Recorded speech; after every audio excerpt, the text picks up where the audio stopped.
we got the promotion.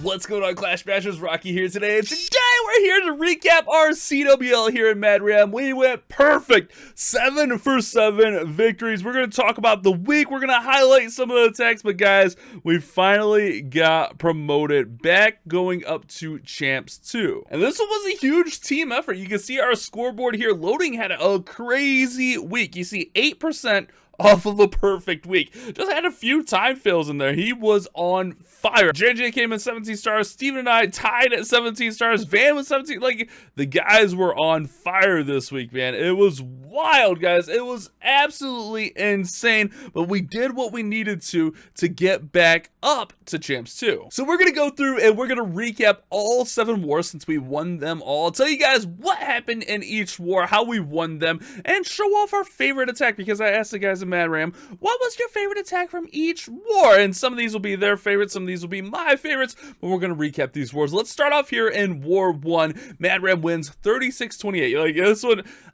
felt good. Like, we came out a little bit dicey. Like, there needed to be some better planning, but we did good. I mean, 36 stars, we crushed it. And we're gonna show off my Skelly Donut Hog attack from this war. You might have actually seen this on the Shorts channel, which I'll link that down in the description, or on Instagram Reels, or on my TikTok, because I've been posting shorts and stuff all around there. But we're gonna use these skeleton spells to take out the Eagle Artillery and the Clan Castle. I had a little success with this attack this week, and then I also forced it on some bases, but this is my new favorite attack right now. I'm just having so much fun with it. We get out the Eagle Artillery, we get out the Clan Castle, and then there's enough skeletons to overwhelm that boat. Now, the big part of this is the timing and like the order of things. It's like, it's a lot going on. There's a ton going on, but we're gonna go ahead and we're gonna get these mortars out, because the mortars can actually reach the flame flinger, and you don't want your mortars taking down your flame flinger, because we want that flame flinger going all the way to the town hall. So we're gonna go ahead and send our heroes in here for the queen and all this stuff. We actually won't get the multi, but we're going in for the queen, and then we're gonna send in that flame flinger for the town hall. We will quake the town hall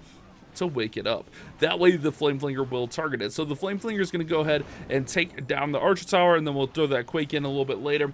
That way it'll target the town hall shortly after. Now we're going to go ahead and pop our king's ability to get through this enemy queen and just get as much value as possible. And then I like the pathing up here on the top side, like really good pathing, because we get into a scatter early and we get into the enemy royal champion with our headhunters really quickly using our warden ability. So I'm just gonna let this flinger kind of just work on the funnel, taking out that archer tower, and then once that archer tower is down, I feel really good just spraying in my hogs. And you'll notice I tend to spray my hogs in here. I'm still kind of getting the hang of how many hogs need to go, how many defenses and that kind of thing, but I like to just kind of spray them in here, and it works out most of the time. It's fun, man. This attack is really fun, and we crushed. I mean, we got through here. We did work. We got the base down, and that's what we were looking for. The hogs and the royal champion do go towards the single, but the flinger will get that town hall down. We got hogs over here in this far compartment. The RC is going to have to pop her ability right there. I missed her. I was trying to help her stay alive, but check this out. The MVP of this attack is actually the Lassie. Lassie comes in here and takes down the multi-target mortar. We still had a herd of hogs. We had plenty of cleanup. We still had our flame flinger up, but the Lassie was OP there, guys, getting the 3-star. And that's how we started off our week. I mean, a pretty strong war. Morale was kind of all over the place, not gonna lie. We didn't really know, but we started off strong. In War 2, it was a little bit closer, 31-29, and they had a missed attack, and I think we were actually down on percent. So if they don't miss that attack, we probably lose this war. So we luck out a little bit here. The 1-star could have definitely been prevented, but Skeens didn't realize that his king didn't get the town hall down here and just went full send on his attack, which was opposite the town hall. So he doesn't realize that the town hall's not down here, because he had to do this attack while he was at work. Oh, life of a clasher, right? Trying to work and trying to do clash attacks. So he doesn't know that the town hall's down, so he throws his royal champion in there. So it ends up being a 1-star. But luckily we had Champ, aka Loading, and Liberty to come in with 3 stars this war. We're going to show off Liberty's attack because we're going to show off Champ's attack later. He was the MVP offensively this week, but he had a crazy Blizzard Lalo. Stick around towards the end because I believe that one was War 7. Let me check my notes. Yeah, that was War 7. Stick around to the end, guys. He gets like both scatters the eagle. You gotta see it. You gotta see it. But Liberty actually did this attack, and I actually copied this attack in the next war. So I wanted to show this off because this is almost like a twofer, because we use the same attack on this very similar base 2 times in a row. So something to take with it. Now, one thing I did switch is I went with a flinger instead of the log launcher that he goes with here. But again, the same concept here. But again, like this one, we kind of looked at. I mean, we would have still won our group if we would have lost this war, but we would have been feeling the pressure a lot more, and honestly, morale would have been in the can after a 1-star that could have been prevented. Just calling it how it is, guys. I mean, these guys are big boys. They know how it is. They know how I am, so they can take the criticism. Trust me, guys. We've already talked about it. We've already hashed all this stuff out. They're mature enough to realize when they mess up, so it's not like I'm attacking any of our players if I say anything goofy in this video. But here we go with Liberty coming through here, sending in the super bowlers, using that warden ability, and then that log launcher is just going to open up the back end of the base here. He jumps early just to make sure he gets the bowlers funneling where he wants them to, and then he's going to send in this royal champion nice and early to help that path keep working down towards the town hall. And it's really important for that log launcher to stay behind everything so that it gets all the way to the town hall. He did waste a freeze there as the queen went down, but this log launcher opens up everything. He's going to go ahead and rage through here and try to get this town hall down. Unfortunately, that last bowler gets taken out, but the bowlers and the yetis are going to come through here, freeze on the town hall, and that bad boy is going down. He's still got his queen ability, still got freeze. He's got cleanup all in throughout the base. And like I said, I copied this attack in the next war, so it was basically like a twofer. I'm not going to show you guys that attack because that would be pointless. Also, I'm trying to show some love to all the guys that participated this week because it was a real team effort. We came together and we got on voice, we planned, and it was a real team effort this week to get the promotion. In war number 3, we had a little bit more of a commanding victory, 34-31, and we had a really interesting attack from JJ during this war. JJ brought 27 sneaky gobs. JJ, he had a good week. I mean, I love seeing the creativity, but he's bringing 27 sneaky gobs. He's like, this town hall is going down one way or another with these sneaky boys. I'm telling you what. But this was one where we see it, and JJ goes in, and it's like, F and JJ, bro. Like, what is JJ doing? That's a saying we have. F and JJ. What is he up to now? But it works out for him. I mean, I don't think he needed 27 sneaky goblins, but hey, if it works for him and he gets the 3-star, that's all that matters, right, guys? So he's going to go ahead and send these sneaky gobs into test, make sure they're going to go to the town hall, and then also make sure there's no more traps in there, and then he's going to throw in a few more, and then he'll use an invisibility to get that town hall down. So now the town hall is down, he can use his siege machine, his flame flinger over here on the left side of the base just to set the funnel and the pathing for his heroes. And he had a pretty good idea, I would assume, that the Tesla farm was up top. This is a pretty common style base where the Tesla farm is up there by the king. So you could almost predict that the Teslas would have been up there. So he sends his heroes in there. He's going to take out the enemy queen. He's just going to work in, get out some of these air defenses, get to that scatter shot, and just get some nice value here with the heroes. That king gets massive value, man. The king gets such nice value. Meanwhile, on the opposite side, the flinger obviously doing work. He's trying to let that flinger get the air defense down. Here come the dragons. The queen will get to that scatter shot and get it down with her ability. And he's got a straight shot here through the base for the super drag, or not super drags, the regular drags working through here. I guess we might see a super drag attack later, guys. We'll see. We'll see what we got in store for you guys. We got the world champion down here on the right-hand side. She's going to go for that air defense, but she's also going to set some pathing, pushing those dragons back inside, and just gets nice value through here. Still has an invis, still has a freeze. He brought a poison in case he needed it and ended up not really needing it. That happens sometimes. So he tried to poison the skeletons right there. Unfortunately, he missed them. He missed the skeletons.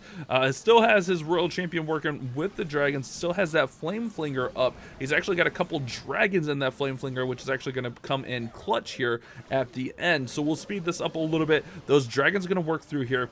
The queen's, she's already popped her ability, but she's going to get through and get some value. At this point, he's going to probably pop the flinger to get his dragons out of there, because it's just rolling all around the base. But here come those dragons. Here comes the queen, gets the 3-star. But a nice, unique attack from JJ. That's what we like to see. 27 sneakies. In war number 4, we crushed them, guys. I mean, 34-24. They had 3 no-shows. Like, my base was just too OP. They don't want to deal with it. They just don't want to handle it. Honestly, like, this was was my favorite attack of the week for me, but the guys wanted me to show you guys my Skelly donut. We had Posty tripling also, but we're looking for a Hockey right here. Hockey came in with something we don't really see much in Mad Ram, which is a Zap Super Dragon attack, and I really like what he does with his heroes here.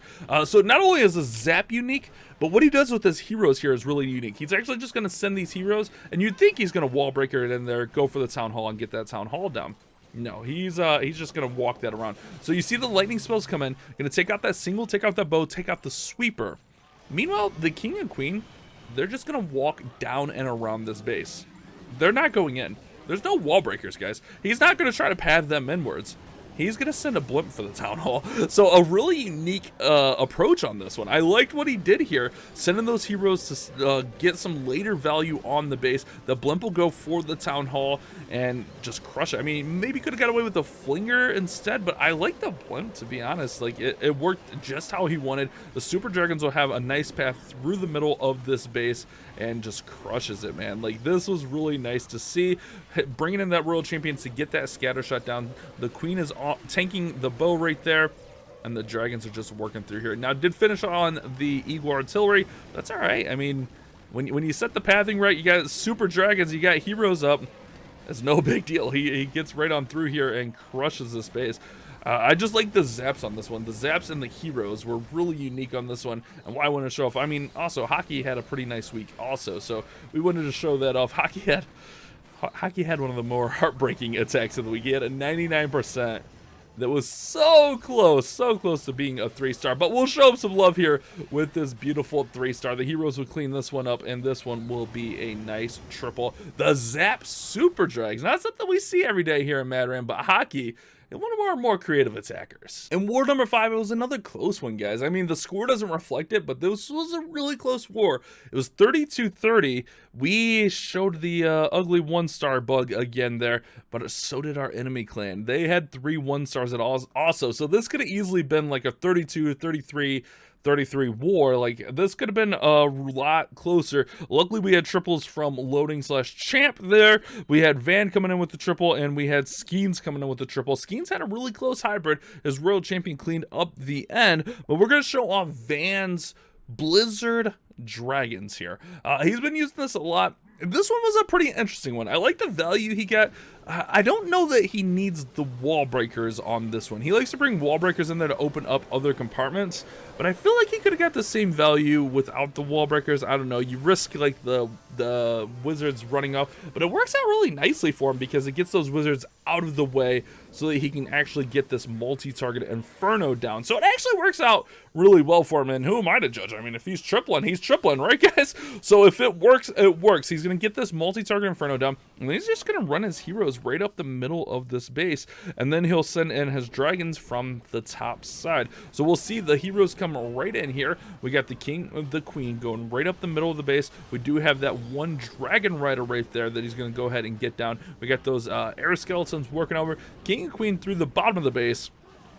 But he's going to get really nice value from his heroes because that Blizzard, not only did he get all that value, but it also set up some good funneling for those heroes to go up inside the middle of the base. And then, like I said, he's just going to go ahead and send in the dragons from this top side here. Doesn't really worry about funneling off that top side. He's just going to send the dragons in and just overwhelm that top side of the base. Queen's going to go ahead and work through here, get those bows, get through the Teslas, and here come those dragons, guys. Dragon's going to ride right on through there. We got the riders as well. It is a Hydra, but look at that. 4 air defenses in the middle. Queen's ability gets through the Eagle Artillery, and that is massive. She also takes out another one of those air defenses, and the dragons are just going to ride right on through the back end of this base, along with that Royal Champion. So a really good attack here from Van. And this war, man, like I said, this war could have gone either way, guys. It could have definitely gone either way. But these guys came in clutch when we needed them with those 3-stars. We got that king there distracting the dragons and the riders.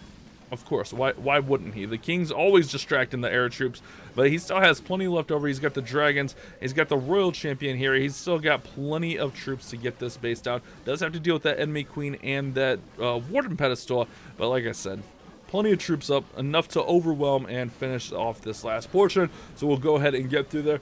So I guess the moral is, like, this week could have been a lot different. We did get lucky a little bit, but hey, man, The cards fell the way they did, and we got the promotion with 7 victories. In war number 6, we had a nice 36-34 victory. This one was actually a nail biter here. I know it doesn't really look like it, but here at the end, we actually had Blizzard come in with a 3-star at the end. If he didn't 3-star and they 3-starred at the end, this one could have been a lot closer. We did have them on percent, however, but this one, we were sweating this one out until the last few attacks there, but we had attacks from a lot of different guys here. We had Bazad, Skeens, Steven, JJ, Flint, and Postman here, along with Hendo. And honestly, I could not pick my favorite attack. We did have a 1-star here. I could not pick my favorite attack, so I'm going to try to put all these attacks on screen. I'll let you guys pick your favorite. Which one of these 7 3-stars was your favorite?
And then our final war, 33-28, to clutch up the season with 306 stars, 9,048%. We barely won the percent battle there, but we got it done, guys. We got it done. This last war, we had triples from Van. Van had a nice week. Steven and Champ/Loading. He changed his name midweek. That's why I keep saying that. And this is the attack I wanted to show you guys. Check out the value he gets here from his Blizzard/Houdini. I'm trying to get used to calling it Blizzard, but I can't help myself. I want to call it Houdini. So he's going to go ahead. He's going to send that Hound in to tank for the blimp. And then he's going to go ahead and drop that blimp in here. Gets a little bit lucky on the landing that it gets past that wall. If it fell short there, it could have messed up his whole value, but it doesn't fall short. He gets it right where he needs it to, guys. Gets the queen, gets the RC, and then check this out. These wizards are just going to go to work. Eagle falls, one scatter falls, here goes the other scatter. Just guts this whole base out. That is insane value from just a blimp and a few spells. That's nuts. That's absolutely insane. Like the craziest value. Like look at that base. That base is gutted. That base is done. That base is empty. And he just had himself a week. He was using the Blizzard Lalo all week and just crushing bases, man. Like props to him for kind of just working with this attack, getting better with it this week. And it showed. Like he's paid off with his persistence and had a really nice week here. I'm gonna send in the heroes here for the town hall and then Lalo the rest of the base. So we see the queen starting to work in here. We'll have that ice golem come in to tank and then the king to cut the queen off and push her downwards. So we're gonna try to get the king working in up top there. And the queen's actually a little bit close on this one. But the world champion does come in to help. But watch what I mean by close. I mean, it's 3-star. We know that. But if you're watching this one live, it's a little bit nail-biter. Like, come on, Queen, go get that town hall. It's always fun watching these live, right, guys? Oh, it's crazy, man. It's crazy. So Queen's going to work through here. No more defenses on her, and she's got her ability. So it's just like, Queen, get in there and get that town hall down. World champion's going to go ahead and get that multi, and this base is gutted before the Lalo even starts. Like, he's already almost got 50%. He'll have the 1-star here with the Town Hall falling. Like, the King and the RC just working through there. There's no heroes that are going to target his loons. All he's really got to deal with is that multi. The multi and the bow, like, this base was just gutted before this attack even started. Crazy, crazy value. Still has his King's ability. Still has the Warden's ability to get through this multi. And then he's just got to clean it up with his minions through the back. And the Wizards. I guess he's got Wizards in there for cleanup as well. But just completely overwhelmed this base, guys. I don't know what else to say. The value was the nuttiest value I've seen in a long time from Blizzard and the heroes. Like, just really nice value from Champ getting this one down. And I mean, what else is there to say, guys? I'm at a loss for words because that's how beautiful this attack was. We'll speed it up there because obviously it's crushed. Like, there's no way it doesn't 3-star. It's crushed. We get through there. We get the triple. And like I said, we're rewarded with that beautiful promotion to Champions 2. Ah, what a good feeling. Now, next month, we got to keep up the momentum and hopefully get back to Champions 1. Hopefully you guys enjoyed today's video. Thank you guys so much for watching. You guys have a great day. Keep on clash bashing.